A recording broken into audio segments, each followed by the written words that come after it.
In 305 BC, Seleucia was founded.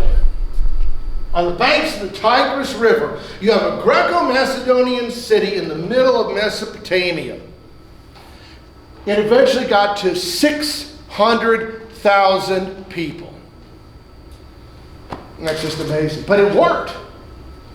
You know, you take people that are sort of dispossessed and don't have a lot going for them, and you offer them the world. You know, this is an incredibly vibrant, dynamic, expansive, innovative, and typically violent world. Some historian had a really good point. He said, it reminds me of America, 1790 to 1930. And I'm like, yep, I'm with that one. I got that. That works for me. It's massive expansion. And it also, the immigration worked because almost wherever they went, the Greco-Macedonians were the minority. So it's like, hey, we are all going to hang together, aren't we? Yeah, because if we don't, the natives are going to get us. And they understood that was part of the bargain. I'm going to get power and status and wealth and responsibility. But it was a fair bargain as opposed to, well, I'm going to work this 1 acre of stone every year and maybe I'll feed my family. Yeah, good luck with that one. And in these great cities, they had theaters, gymnasia, temples, just pretty much sprang up out of almost, well, there's a good water source and there's some fertile land, start a colony. Boom, there you go. Now, like, Seleucia is gone now. It was, it just over time, it got hard times, wars and famines, and eventually it's just a really amazing archaeological site. But some of these places, of course, are still around, like a place like Alexandria. In this social milieu, you also then had, well, who's next? If the Greco-Macedonians are top, who's next? Well, that would be the natives who Hellenize. So if you're a native, but you learn Greek, and maybe you start dressing like a Greek and styling your hair like a Greek, and maybe you worship Greek gods and goddesses, you might find yourself moving up the ladder, and even to positions of authority and power, if you become trusted and acceptable. And so that becomes the second rung. And the Greco-Macedonians weren't stupid. Hey, these people want into the power structure, we let them into the power structure. You saw this in the second half of the 19th century in the Russian Empire. They had this program called Russification. Oh, you're Finnish? And you're Ukrainian? Right. And you're a Lithuanian? Fine. Become an Orthodox Christian and speak Russian. And you can get into the universities and you can get into the bureaucracy because you're buying into our system. This is nothing new. It's assimilation. You buy in, you can move up. The next group are the natives who didn't Hellenize. And then that was the question. Well, you know, we respect them. We don't tell them who they can worship, what they can do. But they pay their taxes. They keep their mouths shut. They obey our laws. And everything will be on an even keel. But it was also, of course, well, there was basically 1.5 underclasses. 2. Can't forget them. Oh, it's interesting. With the Seleucids, and this shouldn't be a big surprise, Seleucids were real keen on Hellenizing the natives. And we got so many. We got to bring some of them into the fold to be part of the power structure. And they did. The Ptolemies are like, oh man, these Egyptians are awful and we can't trust them. And so they went out of their way to keep the natives out of the government, out of the military, and lowest levels. Just stay there. You're our serfs, you're our slaves. And they really focused heavily on, and they had a lot of money, so if times got tough or dangerous, they would just hire mercenaries to bulk up their military. So it's really, and then the Antigonids are like, we're in Greek land, we don't need to Hellenize, they're already Hellenic. But they did all these things here. They went out of the way to Hellenize. But there are also 1.5 underclasses. Slavery. Major part of this world because there was all sorts of conquest and warfare. Slavery was just natural to this world. It was part and parcel of their system. Probably, I couldn't find any definite numbers, but I think it's easy to say that at least 20-25% of the entire population of this world is probably slaves in some form or fashion. There was an island called Delos in the Aegean Sea over there. On its busiest days, 10,000 slaves would go across the auction block in 24 hours. Just like that. Mostly native peoples. It was considered bad form generally to enslave Greco-Macedonians, so generally it was native people. And this was sort of a flip of the coin. Oh, you're a slave and you're going into the mines, or you're going into the galleys. Well, we already know you're going to live 2 or 3 years, so we've already factored that into our cost. And then we're going to replace you when you're dead. You got lucky and you got to be like a household servant. And even if you're quick and smart, you Hellenize, you might find yourself part of the family before it's all said and done. But slavery was a big part. I think it's really interesting too that the more civilized people get, the more likely they are going to practice slavery. You know, you don't find slavery, with the Bushmen of the Kalahari. You find slavery in the Portuguese Empire and that kind of stuff. Kind of interesting. Of course, we have slaves. Shouldn't get too superior. There's slavery in Libya. There's slavery in China. Probably about another dozen places in the world we don't want to probably look too closely. But it's an incredible, if you do it right, it's an incredibly effective way to exploit labor. If you do it right, you can get 90% of slave production every year and put it to your own devices. So you have slavery. The other 0.5 underclass is women, because they're still an underclass, but their position, their status noticeably improved in this period. And that's because in the Hellenistic world, you needed the women to be part of your team. In the Hellenic world, it was very much women were secondary. It was very patriarchal, and society, family was very much divided among genders. In the Roman world, there was more of a men and women can sit together in the theater and they can mingle and interact in public and everything. But in the Greek world, it was very much a man's world and a woman's world, and no women's world knew their place. In the Hellenistic world, it's just like we need every Greco-Macedonian on the line, and that includes the women. So we need women who can run a farm or a plantation, who can run a business, who understand the world of the merchant. We can't afford to put half of our women in the back room and leave them there. That's not going to work. And so in the Hellenistic world, much like women on the frontier of America, much more independent and much more freedom of movement than in a lot of other societies in 1870. Because if you turn your back or stay inattentive, then you and your children are going to die in the night, and you're not going to be happy with that result. So Hellenistic women actually really entered into a much more productive and influential part of society. And we see this today. We see this like in, the Taliban in Afghanistan. Nah, we're not going to let women go back to school yet. No, we don't need women to read and write. No, we'll just take 50% of our population, keep them in the darkness. Yeah, that's a working model for sure. So, and then the biggest example of this was higher ups. You have the number of examples of Hellenistic queens who were powers in their own right and who were incredibly influential in their own way. This is Ptolemy II Philadelphus, the second king of Ptolemaic Egypt. And this is his second wife, Arsinoe II. And I actually have a kitty cat named Arsinoe. And she's a sweetie.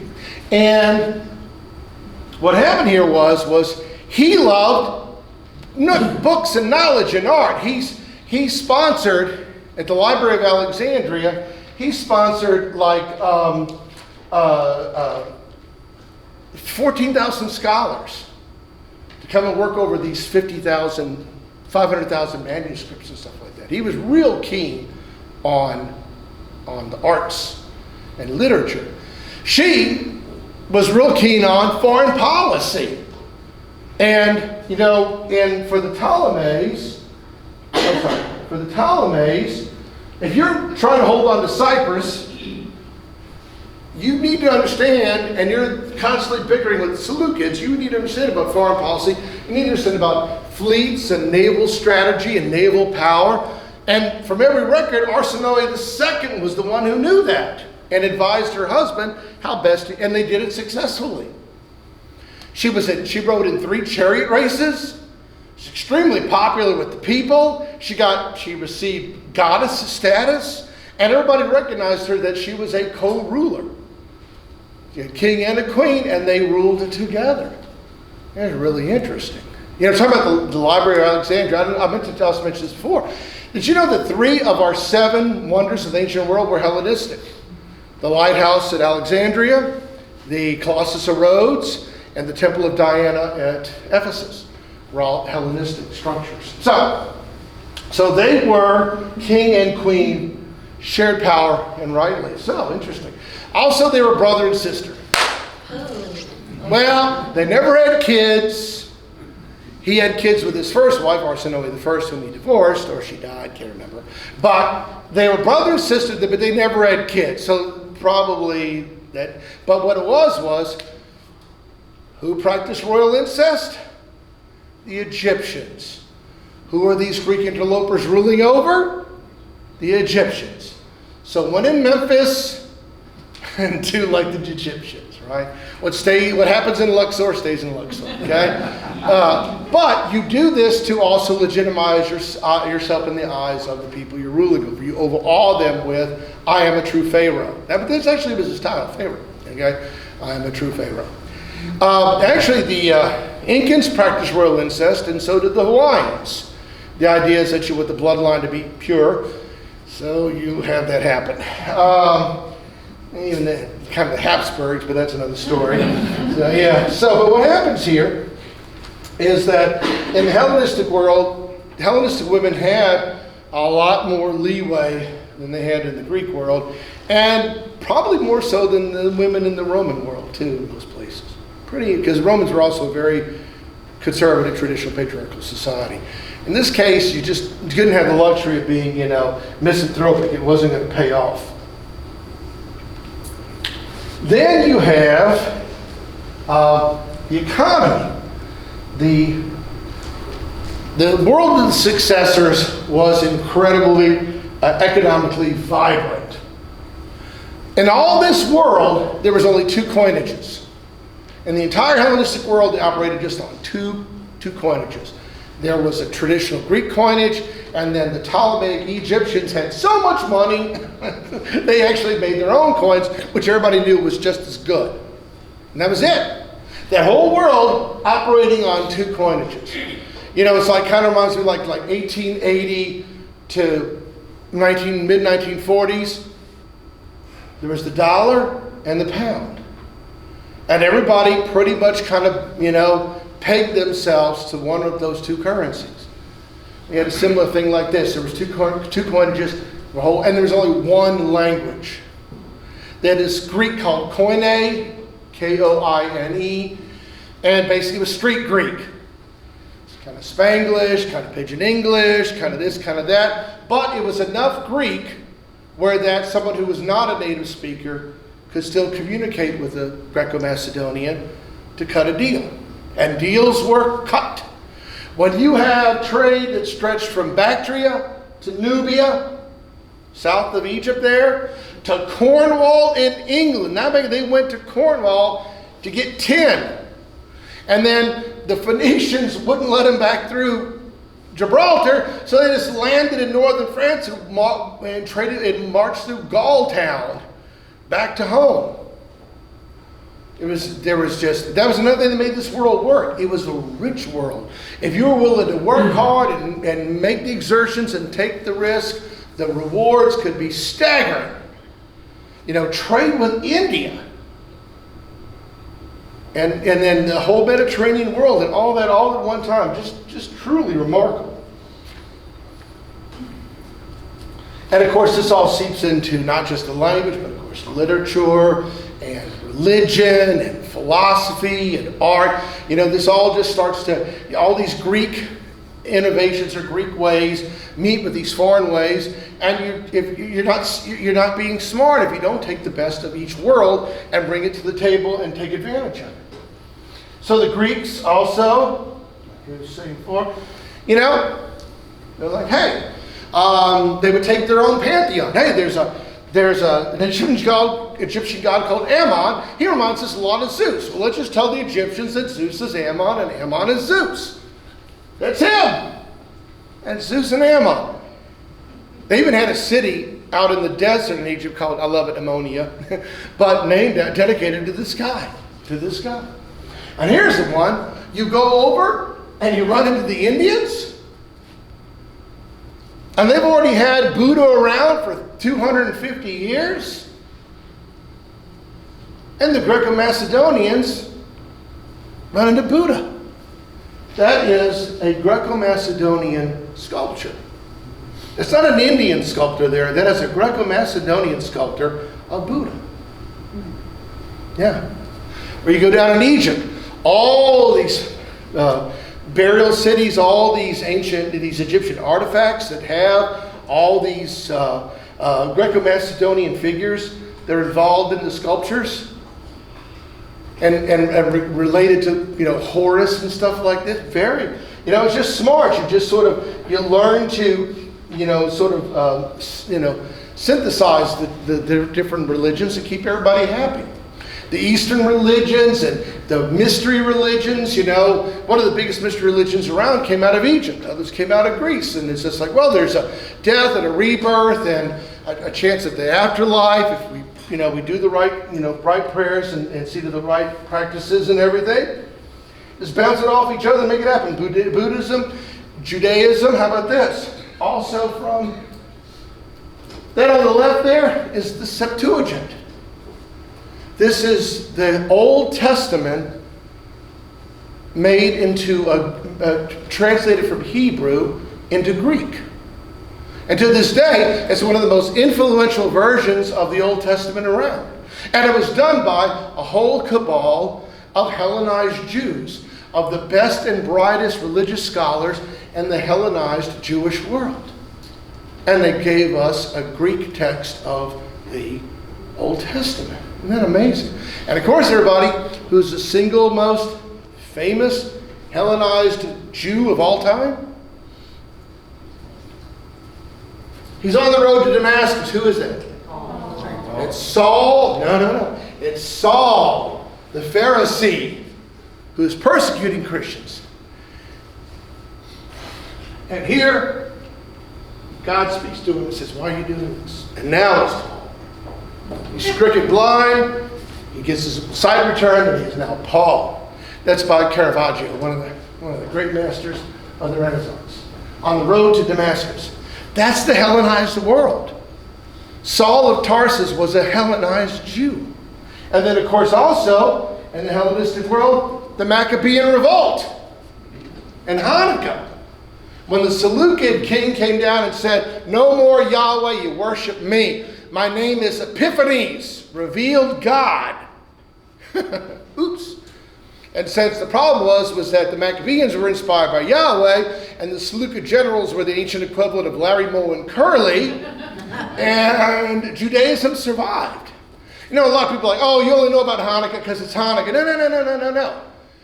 Judaism could have been winked out by the Seleucids if they had been successful. And then who knows where the world would have gone at that point. Culturally, historically, philosophically, religiously. Malachi and his followers made sure that didn't happen. And that it's a Hellenistic world we're dealing with right there. But then over time, a lot of Greco-Macedonians, and this also happened in the Roman world later, it happened in the Hellenic world now, a lot of Greco-Macedonians start losing their fervor for religion. It's like, well, maybe which God is it after all? And, why does it have to be a mystery? No. And so what you also see is a whole other round of philosophy. You had a whole world of Hellenistic philosophers.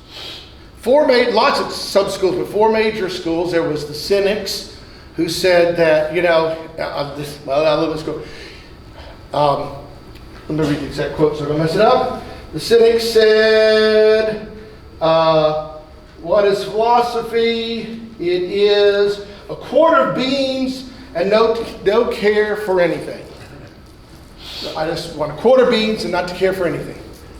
So when Alexander the Great met Diogenes of Sinope, the greatest cynic philosopher of all time, and he said, I so admire you and your teachings.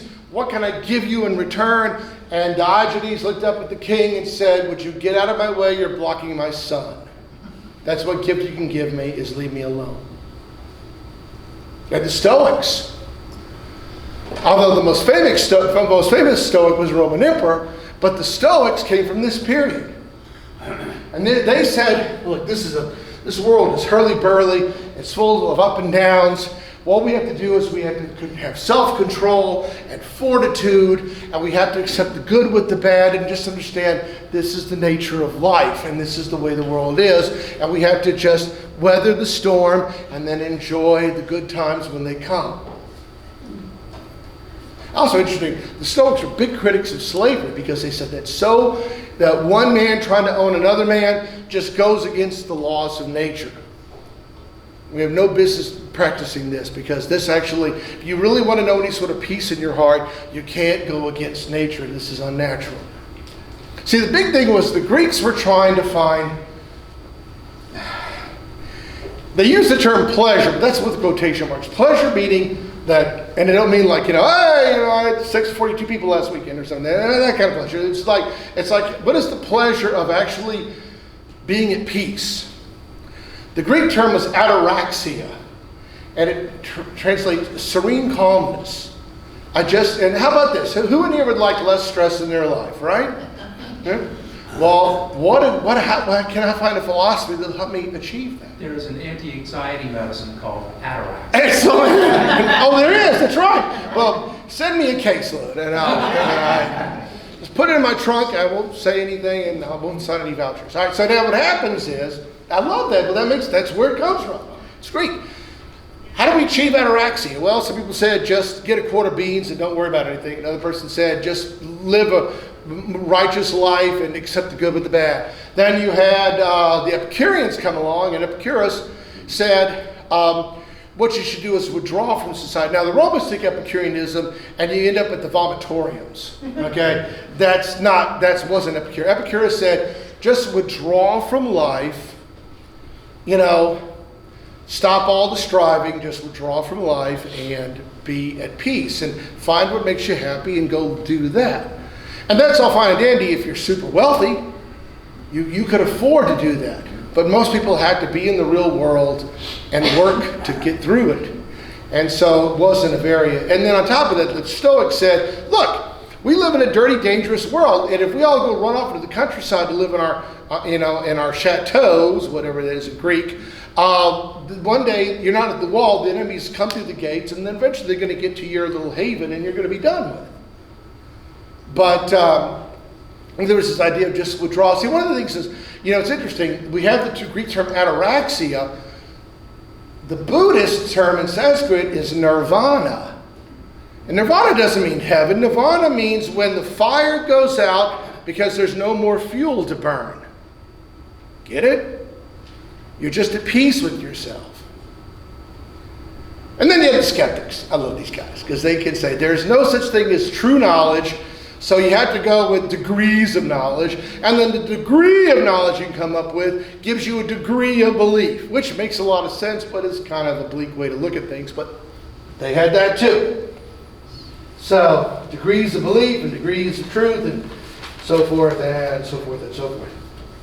In science and medicine and things like this, the Hellenistic world was amazingly prolific. You had Aristarchus of Samos, a mathematician, astronomer, who postulated the heliocentric solar system. Centuries and centuries and centuries before Copernicus. He also came up with the Earth spins on an axis. Pretty thoughtful. And you had Archimedes coming up with pi and pi and water displacement theory, all these amazing inventions. Euclid, stick with Euclidean geometry. Non-Euclidean geometry causes madness. You have Hipparchus. This guy figured out the calendar year, and he was 1 second off from the atomic clocks. He figured out the calendar year, and he was 1 second off from what we know with atomic clocks. Another guy, was it Eratosthenes? Yes, Eratosthenes figured out, he estimated the circumference of the world, he missed by 200 miles. Ah, man, that's too big of a no.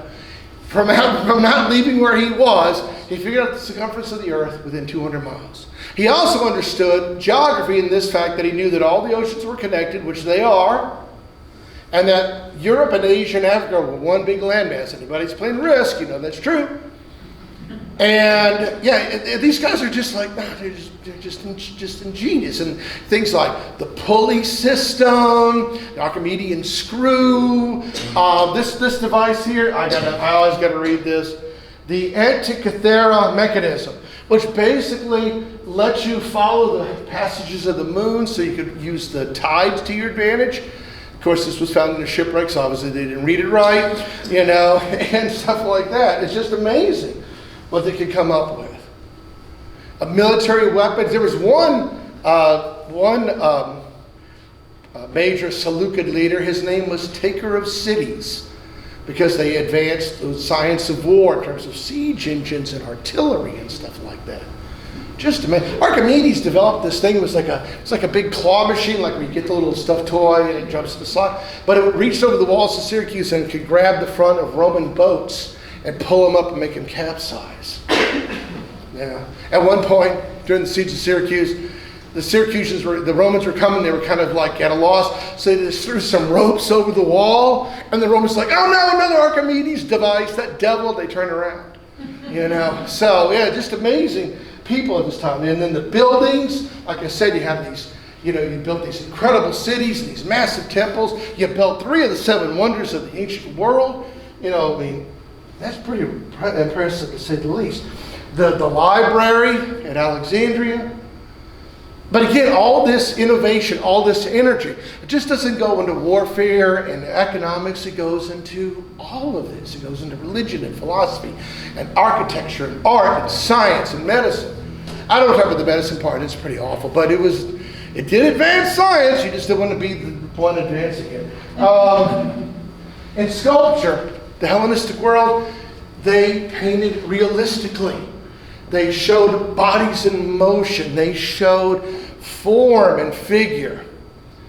And it wasn't always just to provide inspiration. Maybe it was just to make a point, make a statement. They were true artists. Venus de Milo was Hellenistic era. The victory at of Samothrace is Hellenistic. Laocoon and his sons, the tragedy from the Iliad, that's Hellenistic. The dying Gaul. Look, he even carved the wound and the blood seeping out of it. But even more humanistic, more real, the boxer. Look at his weapons. Look at his gloves. Look at that. And he has a broken nose. I don't like the angle. They don't show it right, but the sculptor made his nose broken. Of course it would be. Your life as a boxer in the ancient world, yikes. And then probably the most sad of all, the drunken old woman with her jar of wine. It wasn't all statues of kings and pharaohs and battles and gods. It was the whole world. And the same thing shows up in literature. All those scholars at Alexandria, they weren't idle. The Homer that we read today, the Iliad and the Odyssey we read today, were codified by the Hellenistic scholars. They took all those different texts that have been floating around for centuries and brought them together and gave us the Homer, gave us the Iliad and the Odyssey that we read today. Just amazing that they did that. The idols, talking about Epicureanism, they wrote all these poems about the idyllic countryside. And so if you couldn't make it, you couldn't be an Epicurean, you could read Epicurean poetry and at least for a moment be away from all the trials and tribulations that life brings us. like the hives. So, yeah. I'm so loaded up on steroids right now. Oh, don't record.